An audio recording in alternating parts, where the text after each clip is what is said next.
Students, आज की class में हम फिनॉल्स के और फर्दर रिएक्शंस के बारे में स्टडी करेंगे। इफ़ यू रिमेंबर, हमने पिछली क्लास में फिनॉल के रिएक्शंस के डिफरेंट दो क्लासेस को पढ़ा था, जिसमें एक में OH बॉन्ड ब्रेकिंग हो रही थी, सेकेंड में बेंजीन रिंग से अटैच्ड OH ग्रुप जो है उसकी बॉन्ड ब्रेकिंग हो रही थी, और थर्ड टाइप ऑफ रिएक्शंस को हमने पढ़ना शुरू किया था, जिसमें फिनॉल की एरोमेटिक रिंग में इलेक्ट्रोफिलिक सब्स्टिट्यूशन रिएक्शंस देखे थे। तो उसी सीक्वेंस में आगे बढ़ते हुए आज हम फ्रीडल-क्राफ्ट एल्काइलेशन और एसाइलेशन के बारे में बात करेंगे। नाउ फिनॉल के एल्काइल हैलाइड का जब हम एल्काइल हैलाइड के साथ में रिएक्शन कराते हैं, RCl is our alkyl halide where R is CH3, और एनहाइड्रस एल्यूमिनियम क्लोराइड जब हम लेते हैं, तो जैसा हमने पिछले क्लास में बात की थी, इलेक्ट्रोफिलिक एरोमेटिक सब्स्टिट्यूशन रिएक्शंस में आने वाला इलेक्ट्रोफाइल ऑर्थो या पैरा पोजीशन पे आता है। तो इसी सीक्वेंस में CH3 ग्रुप OH की ऑर्थो पोजीशन पर एंटर करता है, और इसी तरह से पैरा पोजीशन पर भी इसकी एंट्रेंस देखी जाती है। तो इस रिएक्शन का नतीजा ये होता है कि हमें ऑर्थोक्रिसॉल एंड पैराक्रिसॉल की फॉर्मेशन देखने को मिलती है। सिमिलरली, जब हम फिनॉल का रिएक्शन एसाइल हैलाइड RCOCl के साथ में कराते हैं, वही एनहाइड्रस एल्यूमिनियम क्लोराइड के प्रेजेंस में, जो कि एक लेविस एसिड है, तो हमें फाइनल प्रोडक्ट में ऑर्थो एंड पैरा पोजीशन पे COR एसाइल ग्रुप का इंट्रोडक्शन देखने को मिलता है। तो जब हमारे पास में एल्काइल ग्रुप का फिनाइल एरोमेटिक रिंग में सब्स्टिट्यूशन होता है, तो उसे हम एल्काइलेशन कहते हैं, और जब एसाइल ग्रुप का इंट्रोडक्शन होता है तो उसे हम एसाइलेशन कहते हैं। इसके मैकेनिज्म में ये देखा जाता है, दिस इज प्रपोज्ड, कि पहले OH जो फिनॉलिक OH है वो एल्यूमिनियम क्लोराइड के साथ में रिएक्ट करके OAlCl2 बनाता है, और क्योंकि फिनॉल का हाइड्रोजन एसिडिक होता है, वो इसके एक क्लोरीन के साथ में रिएक्ट करके HCl निकल जाता है, और हमें इस तरह से एक सॉल्ट की फॉर्मेशन मिलती है, जो कि RCOCl के साथ में हीट करने पर हमें COR ऑर्थो और पैरा पोजीशन पर शो करता है। So this is about alkylation and acylation. Next type of reaction is carboxylation, और जैसा ही नाम से हमें अंदाज आ रहा है, यहाँ पर हम COOH ग्रुप का इंट्रोडक्शन करते हैं। तो ये COH का इंट्रोडक्शन फिनॉल में दो तरह से कर सकते हैं। दो रिएक्शंस हैं हमारे पास में।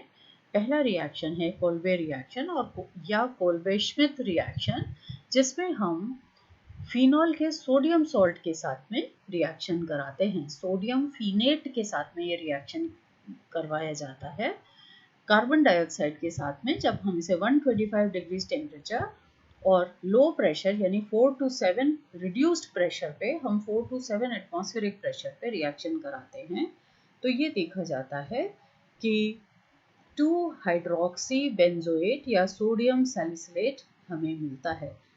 सैलिसिलिक एसिड जो है वो है OH की ऑर्थो पोजीशन, फिनॉल के OH की ऑर्थो पोजीशन पे COH ग्रुप का इंट्रोडक्शन। पहले इसका सोडियम सॉल्ट बनता है, और जब हम इसका एसिडिक मीडियम में हाइड्रोलाइसिस कराते हैं तो हमें सैलिसिलिक एसिड मिलता है। So this reaction is obtained, that is ortho position पर सब्स्टिट्यूशंस हमें देखने को मिलते हैं। सैलिसिलिक एसिड की फॉर्मेशन हो रही है when the temperature is 125 degrees. जब हम टेम्परेचर को बढ़ा देते हैं 240 डिग्रीज पे जब हम करते हैं, तो यही रिएक्शन हमें देखने को मिलता है। द डिफरेंस बीइंग कि 125 पे COONA ऑर्थो पोजीशन पे आता है, जबकि 240 डिग्रीज पे COONA पैरा टू OH हमें देखने को मिलता है, और इसका जब हम हाइड्रोलाइसिस कराते हैं तो हमें पैरा हाइड्रोक्सी बेंजोइक एसिड की फॉर्मेशन देखने को मिलती है। Now when we talk of the reaction mechanism, तो यहाँ पे जो रिएक्शन है वो किस तरह से प्रोसीड करता है। उसमें हम ये देखते हैं कि जो कार्बन डाइऑक्साइड है वो फर्स्ट स्टेप में सोडियम फिनॉक्साइड में जो ऑक्सीजन है उस पर अटैच होता है। दैट इज हमें इस तरह का सोडियम फिनाइल कार्बोनेट की फॉर्मेशन मिलती है देखने को, जिसमें इंटरनल रीअरेंजमेंट्स हो जाते हैं। ये ऑक्सीजन इलेक्ट्रॉन्स पुल करता है अपनी तरफ, जिससे ये फिनॉक्साइड आयन फिर से बन जाता है and C double bond O N A जो है वो इसकी ऑर्थो पोजीशन पर अटैच हो जाता है। यहाँ पर हाइड्रोजन पहले से प्रेजेंट है। एरोमेटिक सेक्सटेट जो था वो हमारा ख़त्म हो चुका है, ये अनस्टेबल हो गया है। प्लस और माइनस चार्जेस एडजेसेंट एटम्स पर प्रेजेंट है, तो हाईली अनस्टेबल स्ट्रक्चर की फॉर्मेशन होती है। इसलिए ऑर्थो पोजीशन पर जो CH है वो अपने इलेक्ट्रॉन्स बेंजीन रिंग को दे देता है और इस तरह से एक stable phenoxide ion having COONA on ortho position is obtained। इसका जब हम हाइड्रोलिसिस कराते हैं एसिडिक मीडियम में, तो ये यहाँ पर जो फिनॉक्साइड था वो H आयन ले लेता है और हमें sodium salt of salicylic acid या सोडियम सैलिसिलेट की फॉर्मेशन देखने को मिलती है।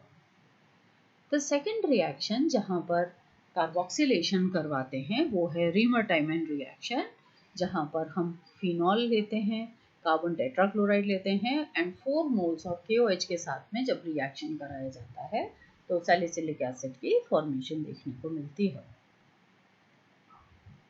Next reaction is about Elbs persulfate oxidation, जहाँ पर जो मोनोहाइड्रिक फिनॉल्स हैं उनका हम ऑक्सीडेशन कर देते हैं टू डाइहाइड्रिक फिनॉल्स, यानी फिनॉल में एक OH ग्रुप और इंट्रोड्यूस हो जाता है, जिसके लिए हम फिनॉल को ट्रीट करते हैं एल्कलाइन पोटेशियम परसल्फेट से।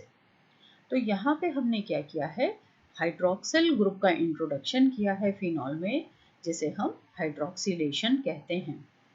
तो ये जो हाइड्रोक्सिलेशन है इसका एक स्पेशल फीचर है कि ये पैरा पोजीशन पे इंट्रोड्यूस होता है, लेकिन यदि पैरा पोजीशन ऑक्यूपाइड होती है तो ये second OH group ortho position पर इंट्रोड्यूस हो जाता है।